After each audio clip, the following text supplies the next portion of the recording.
Sis, may idea ka about sputum case? Meron po akong konting idea.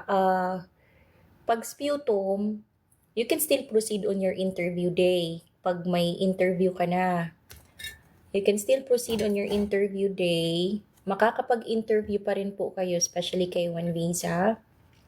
Makakapag-interview pa rin po kayo.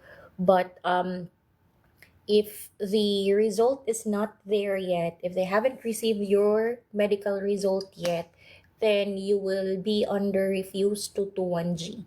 Ihintayin nila yung result niyo. USEM will wait for SLEC for them to forward your medical result because that's very crucial in the visa process. So once they receive it, then the consular officer will process your visa and then they will determine whether you approve or not. Pag okay naman po. Good morning, YouTube friends! So, makakapag-proceed pa rin po kayo. Though, magwi-wait kayo, pag na-sputum kayo, magwi-wait kayo ng 2 months for the process bago ma-release po yung 2 months po talaga yung standard nila, 8 weeks for them to release yung result po ninyo pag na-sputum kayo.